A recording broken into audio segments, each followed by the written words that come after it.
a woman translates to empowering an entire society. Experts say to achieve this, you must first train the girl child. This is the position of gender advocates in contemporary society. But how is Nigeria keen into this drive? Are the relevant agencies doing the needful in terms of prioritizing girl-child education? These and many more questions will be answered on today's edition of Panorama. And we have a guest on the wings to handle this. It is indeed a loaded package on your midday tonic, and we expect you to stay tuned. Thank you for joining us. It's Panorama. I'm Ruth Aguilera.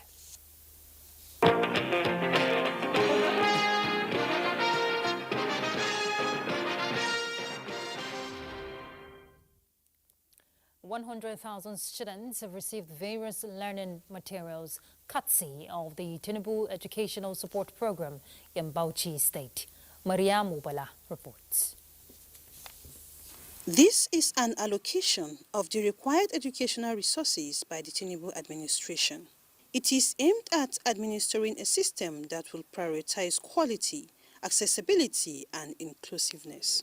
We have a large number of out-of-school children, and then this administration of Alhaji Bola Ahmed Tinubu is taking education very serious. With these things, I hope the students will go back to school. That is the most essential part of education. That's the primary schools. 6 schools were selected from each of the 20 local government areas of Bauchi State for primary and secondary students, especially those at the grassroots.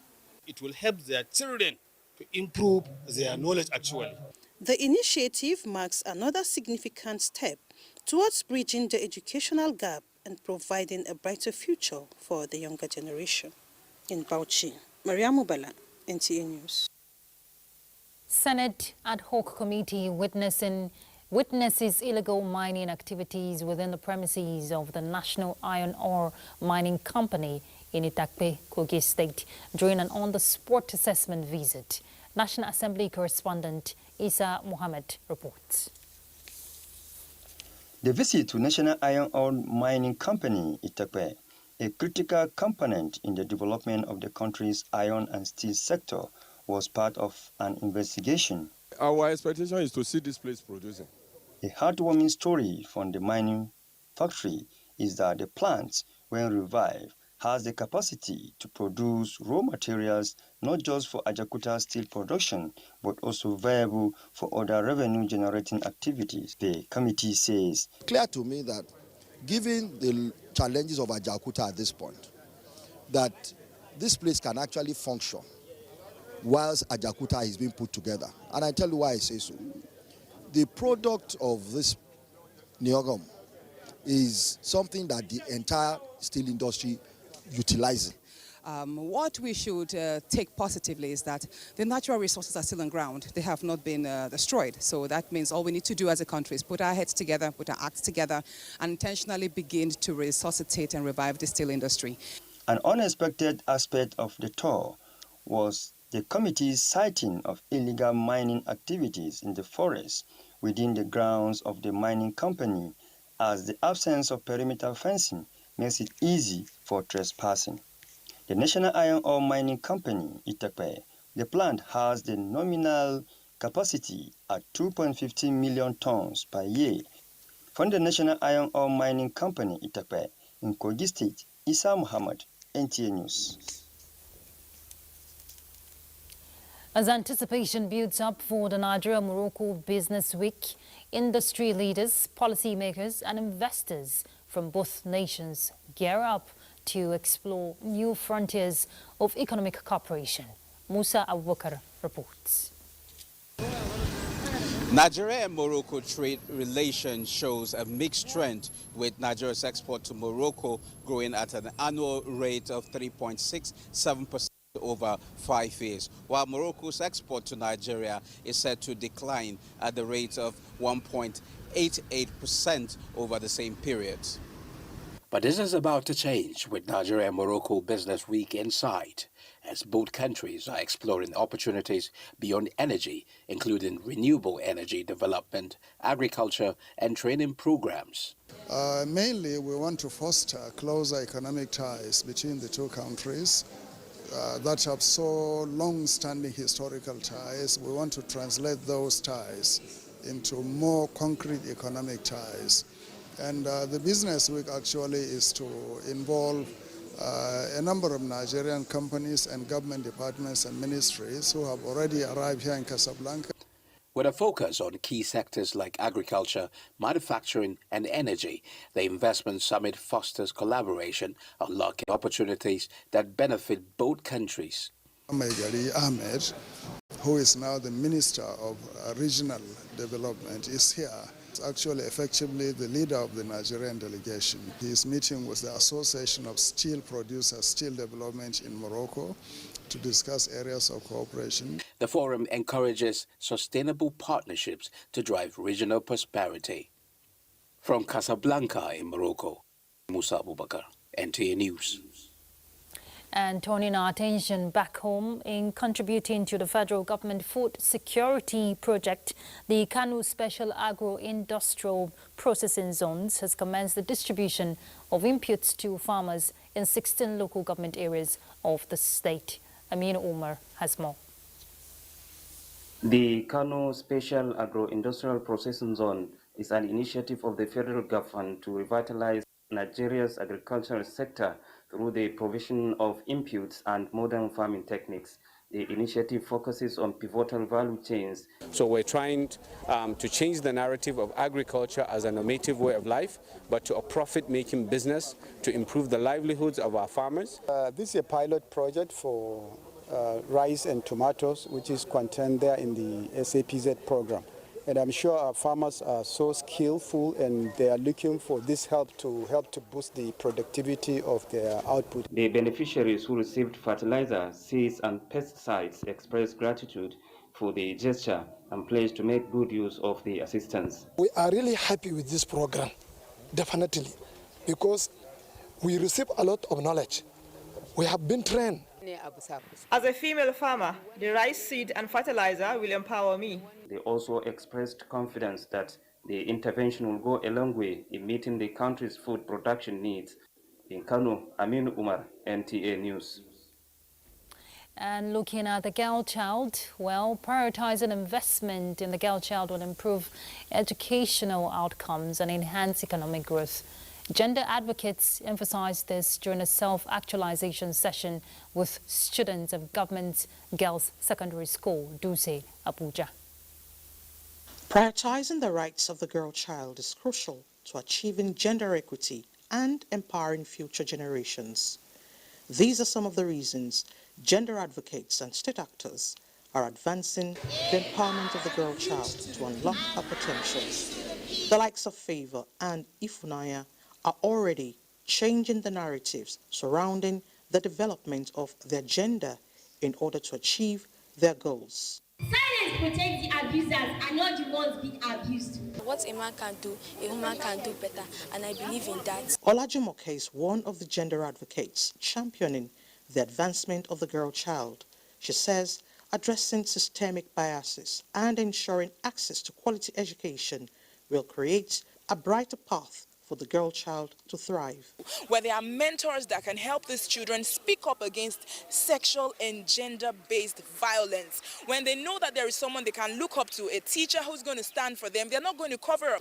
It's about building esteem through principles that bring courage to the mindset. Students with catchy lines on ending GBV were awarded scholarships, and others made gender reference ambassadors. Elizabeth Omori, NTA News. Talking about the girl child power, right? And I actually had a chat with a gender advocate, Mrs. Olajumoke Adeni, on the need to give more priority to the girl child in the aspect of education. Now, let's have a look at that.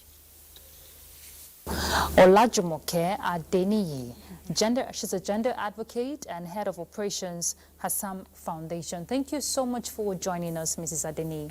Thank you very much, madam. It's really my pleasure and a delight to be here at this time, this moment.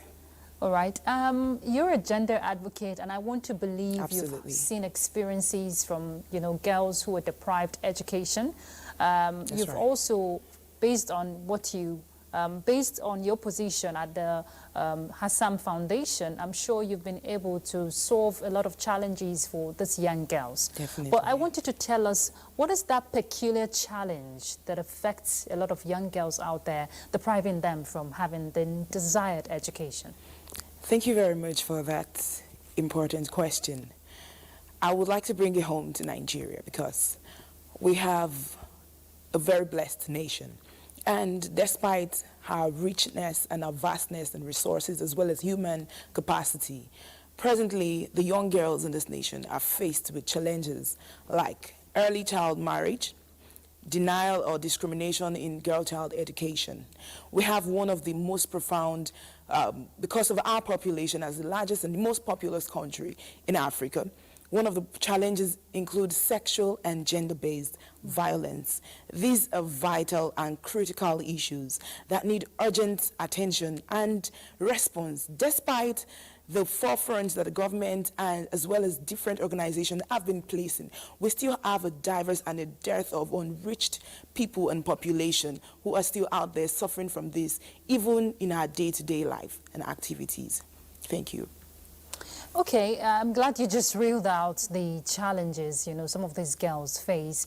But what is very significant is the fact that there's been advocacy, for a very long time. Yes. Voices have been amplified, to promote girl-child education. But still, we're seeing the gap. Would you say it's society that is to blame or the parents of these girls? Thank you. Nigeria is a very populated country. We have at least 200 million population as of the last census. And this population, we know from reports and from research that our population data is not even up to date. So we are talking about a population that will definitely is above this. And so there has been a lot of intervention. The government has been trying. We've seen intervention from partners, foreign partners, private partners, even localized partners. We see individuals, organizations, but we cannot blame them for this. It starts first and foremost from the family. The family is a place where we have to ensure that these values that are being taught are being promoted. This families should ensure that every family should ensure that we support, yes, and we are advocates of gender equity, gender equality, not even just equality, because equity is different from equality.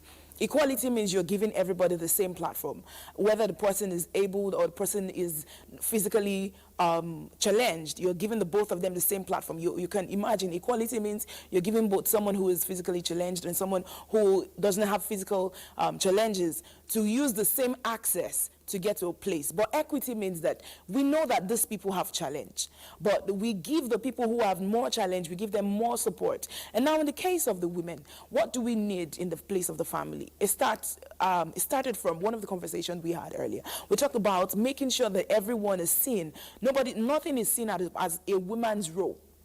When it comes to the family front, we do not say, oh, it is girls' responsibility to cook. No, everyone should participate in cooking. Even according to research, we have a lot of male chefs. We have male chefs even at the forefront. So nothing should be streamlined or limited to one particular place. And that's for the family. Secondly, we have the place of the community.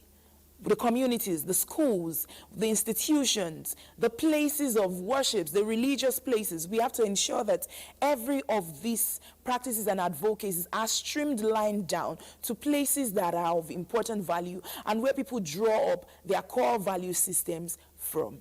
Thank you. Of course, I like the core value system because that is actually what a lot of people have said. It's eroding value system, especially from the family. Now, we've seen policies put in place to promote free education. Some states are promoting it, yes, but we're still seeing these girls are still out of school. even though we've seen efforts, by the Ministry of Education to pull some of these children who are out of school into the classrooms, there are still gaps. Now, for your foundation, what kind of advocacy and efforts, has been put in place to help girls and families, who are downtrodden to put these girls in school? Thank you very much.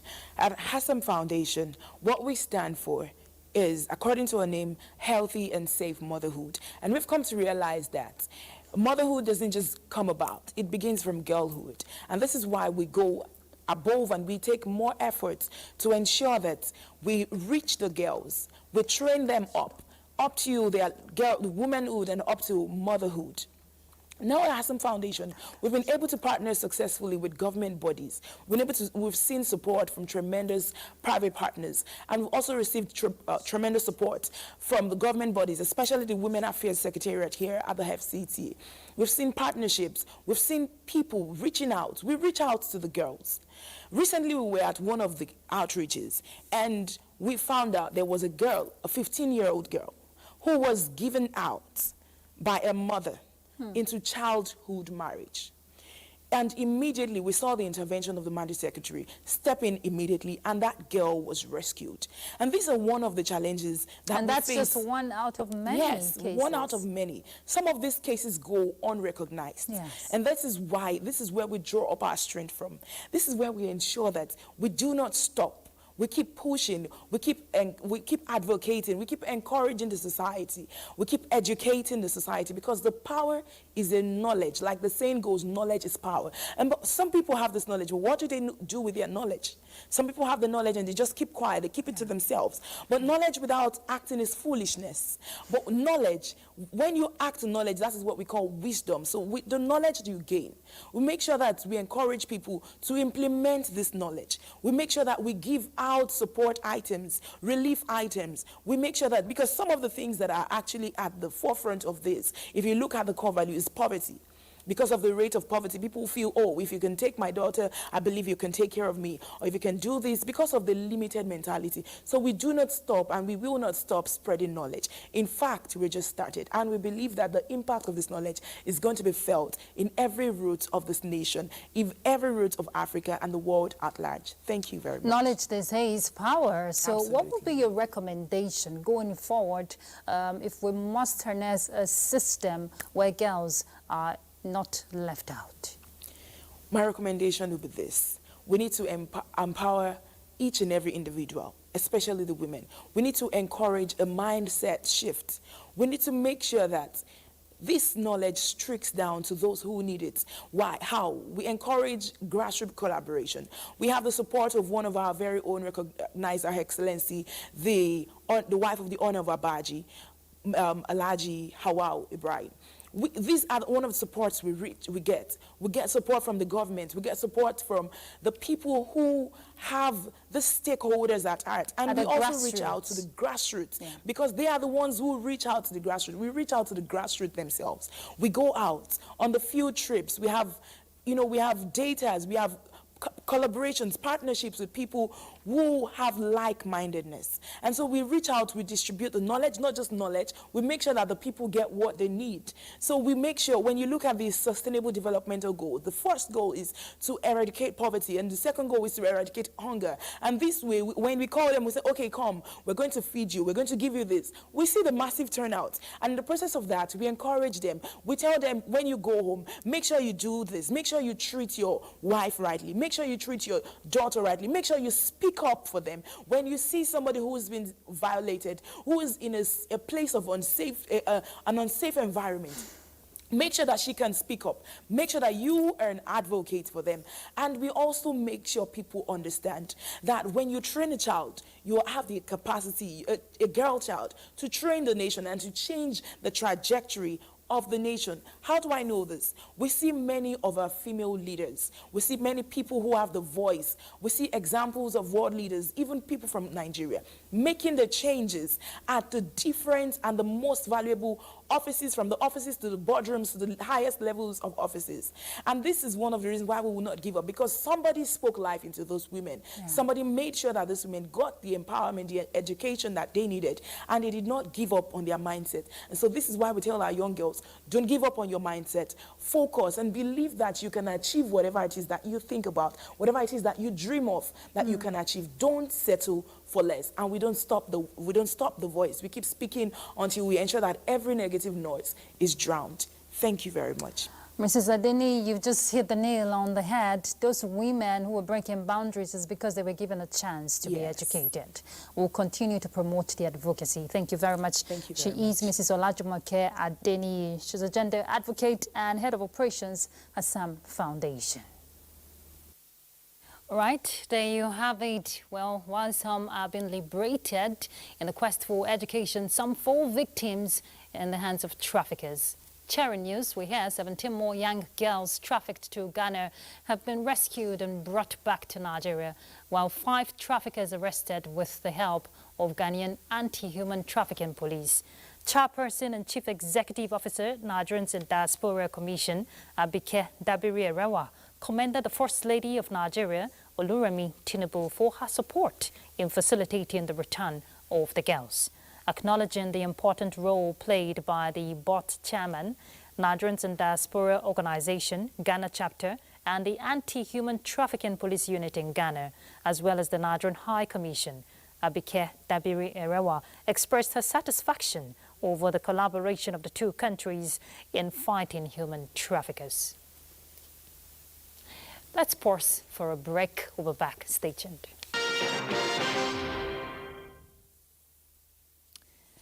It is a good time to think about how people can use energy more wisely while making maximum profit, especially as owners of small-scale businesses.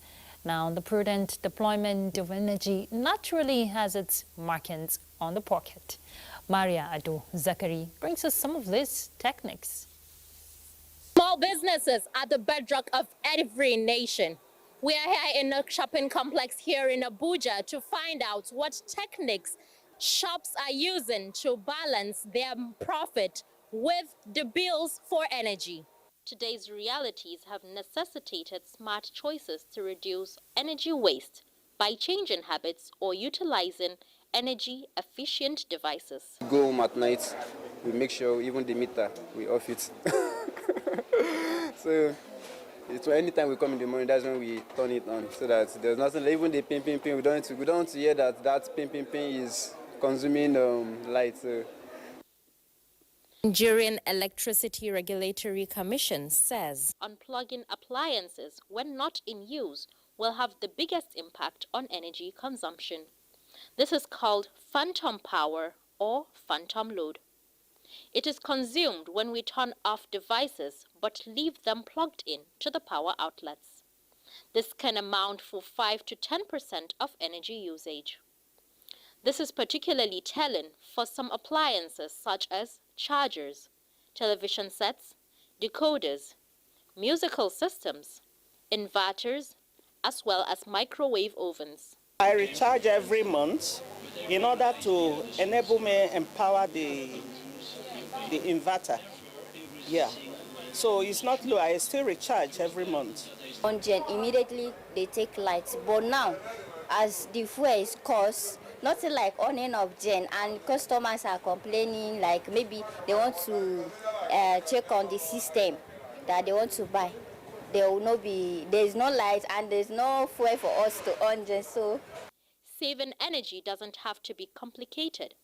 With just a few simple changes like using energy-efficient appliances, including LED bulbs, unplugging devices, and replacing old appliances with energy-efficient ones and using power strips to cut out phantom load.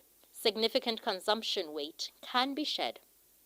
Perhaps consumers can also see a bigger picture. Turning off the bulbs when not in use and using natural lighting when available.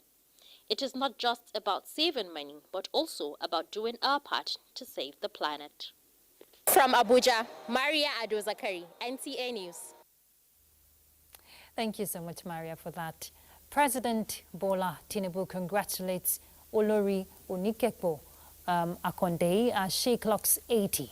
The president describes the celebrant who became Nigeria's first female Minister of Industry and the second female president of the Lagos Chamber of Commerce and Industry. Celebrating her contributions to the nation's public and private sectors, President Tinubu prayed for many more years of health and wealth for the devoted wife of Oba Adebayo Akonde. All right, that concludes Panorama. Thank you so much for your time. I'm Ruth Aguele. Bye.